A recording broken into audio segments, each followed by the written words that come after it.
Boa noite para vocês, sejam bem-vindas à minha palestra. Eu vou falar sobre contribuições da psicologia no combate ao tráfico humano. Vai ser uma palestra bem introdutória, porque a gente não ouve falar sobre psicologia e tráfico humano, né? A gente não tem aula sobre isso, dificilmente a gente vê um seminário. Vocês podem mandar e-mail para mim, se vocês quiserem, né? Mas eu e meus coautores do capítulo que tem nesse livro, que o Denis está divulgando, o Jonathan e a Angélica, a gente faz parte de um grupo chamado Influência. É um grupo da Universidade de Brasília, de psicologia social, e a gente trabalha muito com segurança pública, né? Então é tanto pesquisa, instrução, aperfeiçoamento de políticas públicas. A gente trabalha com a Polícia Militar do Distrito Federal, a Polícia Civil do Distrito Federal, né? A gente já trabalhou, por exemplo, com BOP, com gerenciamento de crise. Então, a nossa metodologia é bem científica, né? Então, a gente vê os problemas que tem na sociedade, tenta trazer eles para a teoria, né? Psicologia social, psicologia baseada em evidência, né? Psicologia ambiental, e depois voltar para a realidade, porque a academia é um espaço que é público, né? Então, a gente sempre tenta contribuir, né? Trazer de volta o que a gente extraiu, né, nas nossas pesquisas para a realidade. Por isso que a gente dá muita instrução, por exemplo. A gente tem um capítulo dentro do livro de psicologia investigativa que o Denis está divulgando, e lá vocês vão conhecer muito mais sobre o tráfico humano e como que a psicologia pode contribuir. Eu não tenho muito tempo, então não vou conseguir destrinchar tudo, mas eu garanto que vocês vão ter um conhecimento bem aprofundado se vocês lerem o livro. E eu acho que o livro vai ser uma das principais referências, né, em psicologia investigativa no Brasil. Bem, vamos falar sobre tráfico humano, né?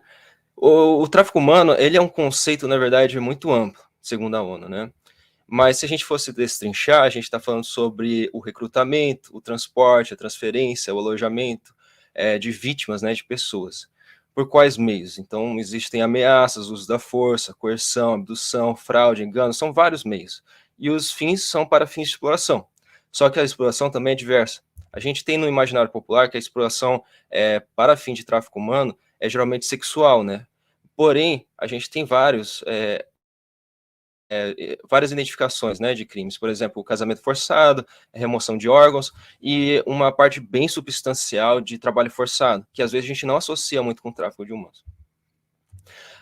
Os dados da América Latina, por exemplo, você pode ver, segundo a ONU, né, são poucos dados que a gente tem, né, a gente precisa de mais dados, a gente precisa de mais investimento para saber a realidade, né, mas a gente sabe que, pelo menos na América Latina, a proporção de exploração por tráfico sexual é tão proporcional quanto o trabalho forçado. Então, a gente também tem que começar a colocar mais no nosso imaginário que o trabalho forçado também é parte do tráfico humano. E a gente também tem o imaginário de que geralmente são mulheres que são transportadas para o tráfico, né? Mas a gente tem uma proporção muito grande de homens também e significativa de crianças. E é uma situação bem preocupante. A gente precisa diferenciar dois tipos, né? Porque existe o tráfico de pessoas e o contrabando de migrantes. Porque a gente, às vezes, confunde os dois, né? Contrabando de migrante é um crime transnacional, né? Então pensa, por exemplo, um cidadão do México vai para os Estados Unidos, né? Aqui a gente tem o consentimento da vítima, né? E a exploração da vítima cessa quando ela chega no local de destino, né? Porque o objetivo das organizações de crime nesse contexto é para obtenção de lucro ali para colocar a pessoa no outro país, né, de forma ilegal. E então consiste nessa facilitação, né, da entrada. Mas o tráfico de pessoas, ele é um crime tanto local quanto transnacional. A gente tem no imaginário popular, de novo, né, que eu falo, a imagem de que é um crime transnacional só, né, é de um país para o outro. Mas a maioria dos crimes ocorre dentro do próprio país. Então, aqui pode ter ou não consentimento da vítima, só que a exploração ela não se cessa, né, quando a vítima chega no local de destino. A exploração é contínua. Só para vocês terem uma ideia, né, segundo os dados da ONU, 97% dos casos ocorrem dentro da própria região da América Latina, ou seja, só 3% realmente vão assim, para países da Europa, ou América do Norte, ou no Pacífico, né? E dos 100%, né, dos casos, 66% são dentro dos próprios países, né? Então, estima-se que, por exemplo, 66% no Brasil, né, são feitos dentro do próprio Brasil. Isso é um mito, né, que a gente tem que sempre para fora, né? Sempre é um crime transnacional. O que são os fatores de riscos, né, de uma maneira global, né? A globalização é um fator de risco porque aumenta, né, as conexões entre os locais, a pobreza, né, pobreza, estabilidade política e social, desigualdade e corrupção também são fatores de risco, né? Então, as pessoas que são vítimas de tráfico são pessoas de extrema vulnerabilidade social, isso a gente também tem que colocar em mente, né? Elas podem vir de situações de guerra. A ONU também está reportando que aumento de comunicações virtuais, né, por meio de mídias sociais também facilita o recrutamento. Só que o tráfico humano, se a gente para pensar, é um problema histórico. Então a gente pensa nos antigos regimes, eles utilizavam, né, de escravidão, casamento forçado, exploração sexual. Só que a gente começou a falar de direitos humanos, né, lá em 48, depois da pós-segunda guerra. E a gente só começou mesmo a dar mais atenção sobre tráfico humano depois do fim da Guerra Fria. Então, a gente está falando de 90 e 2000. A gente teve a grande convenção de tráfico humano em 2000. Então, é muito recente. É um trabalho muito recente.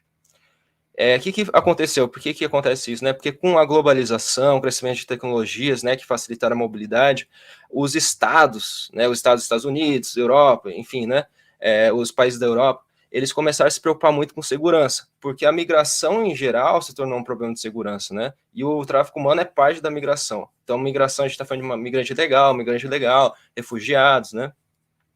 E, por exemplo, se a gente parar para pensar, depois de 2001, 11 de setembro, que aconteceu o atentado terrorista das Torres Gêmeas nos Estados Unidos, as fronteiras começaram a ficar cada vez mais rígidas, né? Então, mais investimento foi se colocado para controle dessa migração das pessoas, né?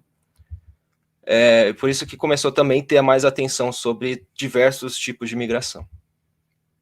Agora eu vou falar sobre mitos relacionados ao tráfico humano, porque a gente precisa falar sobre a realidade primeiro, né? Bem, as pessoas não teriam como perspectiva inicial a própria exploração. Às vezes, porque ela está numa situação de vulnerabilidade social muito grande, elas têm sim essa situação. O tráfico é necessariamente realizado para outras fronteiras. Como eu mostrei, 66% dos casos são no próprio país da América Latina, né? Nos próprios países da América Latina. Os pais ou parentes não sabem sobre o caminho de seus filhos.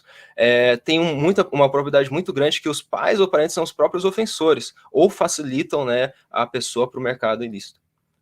E homens e crianças não são destinados ao tráfico, né? Como eu mostrei antes, né, homens são uma proporção bem grande, e quando a gente olha dados da ONU também de 106 países, né, mostra que para trabalho forçado, homem é a maioria, e quase 36% são crianças, então é uma situação bem preocupante.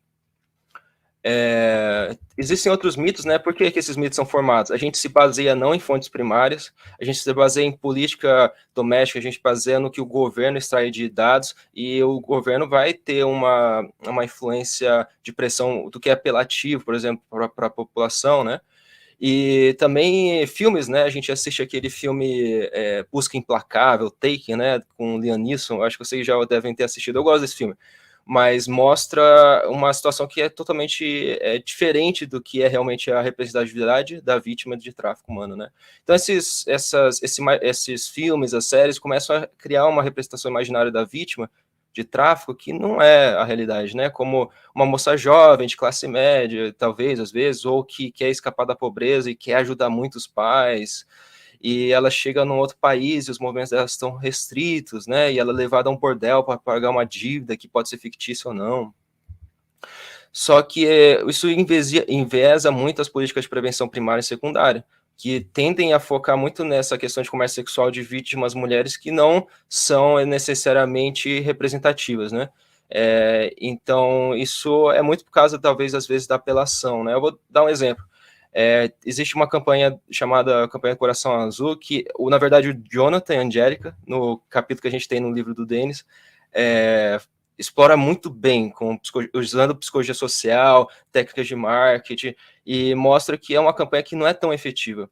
Só para dar um exemplo, né? Lembra que eu falei que só 3% dos casos de tráfico humano na América Latina ocorrem fora do país, né? Só que quando você vê esse tipo de campanha, ela não fala com a pessoa realmente a vítima, né? Ela parece que é uma pessoa, é uma mulher, talvez de classe média, porque ela tem todas exclui, né, a vulnerabilidade social que as vítimas geralmente vivem. Ela pensa em viajar, tem tem um aviãozinho, balões, né? Então é tudo aquele sonho, eles falam, né? Para que o sonho não vire armadilha, né? Só que você não está falando nem com 3% das vítimas de tráfico, né? Quando você tem uma campanha dessa. Então a gente precisa, sim, se embasar muito em ciência, em dados, para também criar comunicações, né? É um exemplo, né? Agora eu vou falar um pouco do agressor, né? Eu não vou falar de perfil, né? Não existe um perfil de agressor aqui, assim, mas existem padrões, existem algumas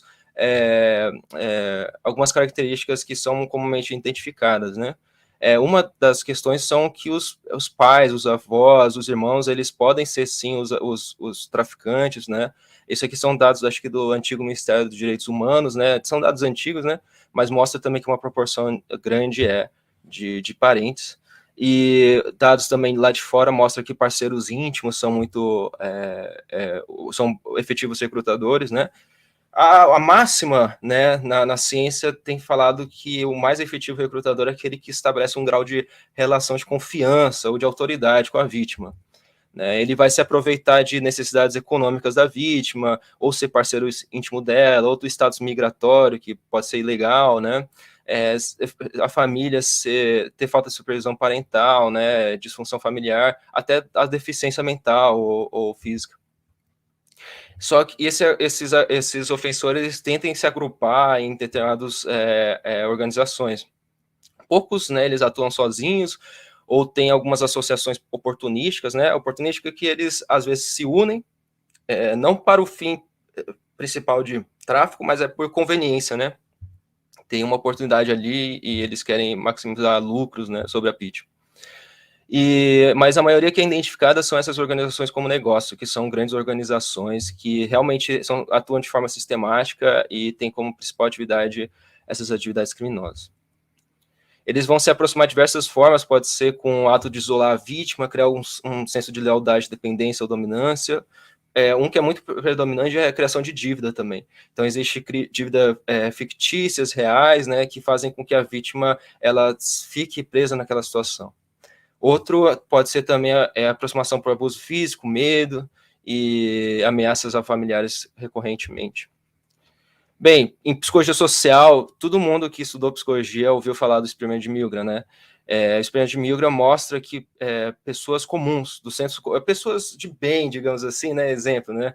Pessoas normais, que não tem nenhum problema, assim, elas, resquícios psicopatológicos, exemplo, né? Elas poderiam chegar a matar outras pessoas ou cometer atrocidades contra outras pessoas por conta que elas são muito influenciadas por autoridades, né? Então, o Milgram queria saber se a Alemanha nazista poderia se reproduzir nos Estados Unidos, né?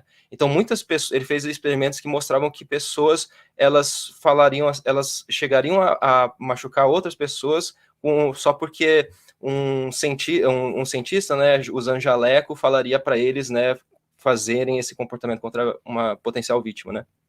Então, isso mostra que a gente é muito influenciado por autoridade, né? A gente se comporta muito de maneira específica diante de autoridades.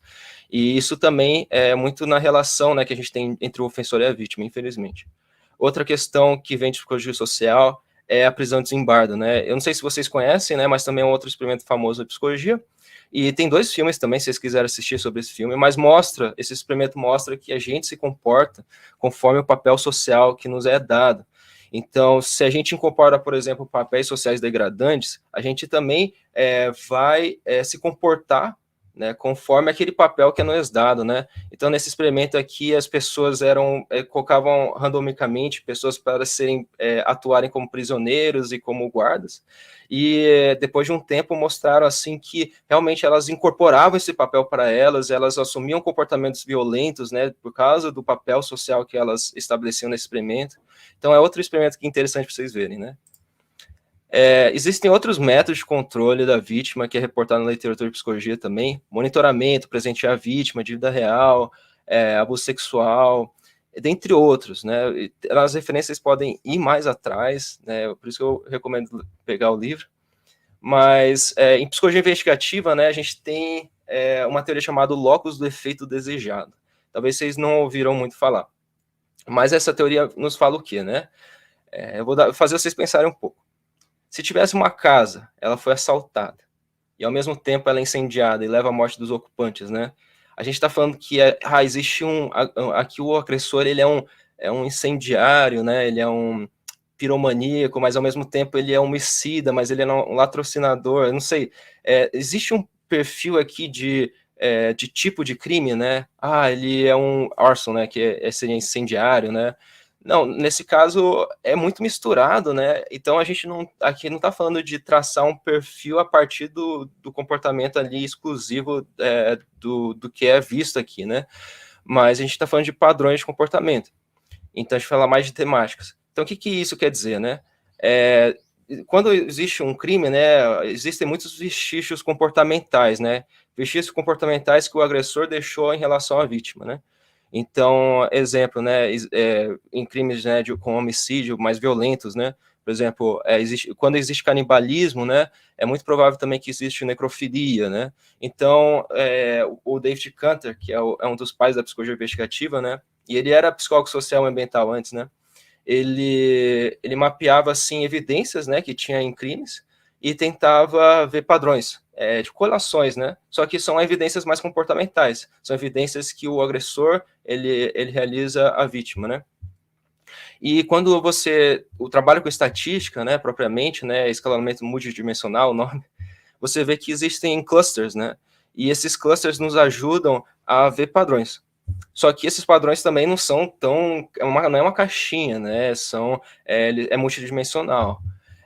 Então, nessa teoria, ele fala que existem 3 tipos de clusters, né? Que são clusters de como o ofensor, ele dá um papel à vítima, né? Então, às vezes, o ofensor, ele dá um papel como a vítima é objeto. Então, o que é essa vítima como objeto? A vítima é uma posse, tem falta de empatia, objetificação, desumanização, né? Então, tem determinadas evidências na cena do crime que indicam isso, né? Às vezes, a vítima pode ser também identificada como veículo, então o agressor, ele tem um controle psicológico, ele usa a vítima como um veículo para manifestação de raiva do agressor, tem muita humilhação, sofrimento com a vítima, né? Então também você vê aqui que existem um cluster, né, de evidências no comportamento que combinam para aquilo. E a vítima também como pessoa. Aqui a vítima, ela tem intensa manipulação, tem dependência emocional, o agressor, né, tem dependência emocional, ciúmes com a vítima, tem menor violência, né, e maior tentativa de contato. Por que isso é importante? Porque num crime, às vezes você tem uma lista enorme de suspeitos, né? E você precisa diminuir essa lista para facilitar a investigação. Então, quando você vê na cena do crime que tem evidências indicando que essa vítima foi tratada como pessoa, o papel dela foi como pessoa para o agressor, você consegue reduzir essa lista de suspeitos. Por quê? Porque, nesse sentido, você consegue determinar que, provavelmente, a vítima conhecia o agressor. Então, porque tem esse grau de dependência emocional, tem esse grau de relacionamento, né, intimidade. Um exemplo. E eles fizeram isso também com o tráfico humano. Só que os estudos são muito escassos, né? E eles fizeram apenas com exploração sexual na Europa. E então a gente precisa, só falando isso, porque a gente precisa fomentar mais pesquisas, né, em psicologia investigativa para investigação de crimes como tráfico humano.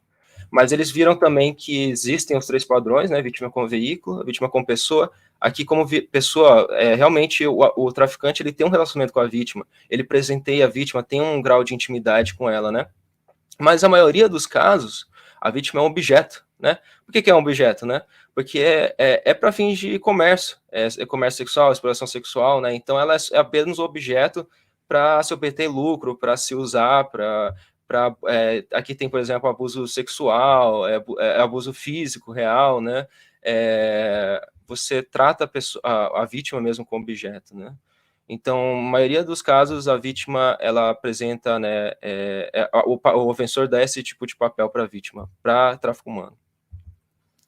Bem, só para terminar, existem muitas, a psicologia, ela pode contribuir muito, né, de diversas maneiras, pode contribuir para a prevenção, para a investigação, como eu mostrei, né, eu mostrei em nível de prevenção, de investigação, mas eu acho que também de identificação.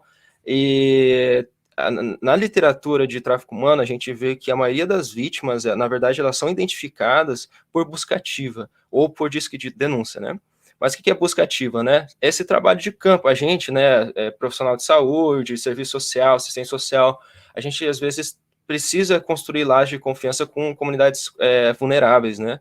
E quando você estabelece grau de confiança com elas, você ajuda a comunidade a indicar para você, né, se existem potenciais vítimas, e também a própria, até mesmo prevenir, né, que esse tipo de crime ocorra nesses espaços, né? A ONU, por exemplo, mostra que alguns setores como mineração, agricultura, pesca, né, construção, por exemplo, são setores vulneráveis, né, ao tráfico. Então a gente tem esse papel também de ir atrás, né, trabalhar com a comunidade, né, e criar resiliência, né, dentro da própria comunidade. De tudo que eu falei, né, eu tracei muitas questões, né, eu abordei essa questão mais global sobre o tráfico humano, eu falei sobre a psicologia em si, né, tanto na área de prevenção quanto na área de investigação. Eu falei também aqui no final sobre busca ativa, né? Mas é muito importante que a gente possa também construir um grau de comunicação melhor entre as nossas políticas e as vítimas, né? Por quê? Porque muitas das informações são passadas, né, nos meios de comunicação, elas não atendem a ajudar as vítimas a procurar ajudas. Por quê? Porque às vezes elas nunca ouviram falar do termo tráfico humano, elas não sabem a legislação de proteção por causa disso, elas às vezes não se identificam como estando nessa situação. Às vezes elas têm até uma dependência psicológica com exploradores e elas não se declaram vítimas por algum medo, né, com as autoridades. Às vezes elas veem a real autoridade como ofensor. Então é muito importante a gente conversar mais sobre isso, até mesmo na psicologia, né, porque a gente trabalha muito com as comunidades vulneráveis. E é isso mesmo, tipo, se vocês quiserem saber mais sobre como a psicologia pode combater o tráfico humano, a gente tem muito mais para falar nesse capítulo de livro que está no livro do Denis, organizado pelo Denis, e eu convido vocês a lerem. E aqui são algumas outras referências também, se vocês tiverem interesse, mas são todas referências também que estão no livro, tem mais referências ainda no livro, né? Então, muito obrigado e boa noite para vocês. Eu também desejo Feliz Natal, porque já está se aproximando.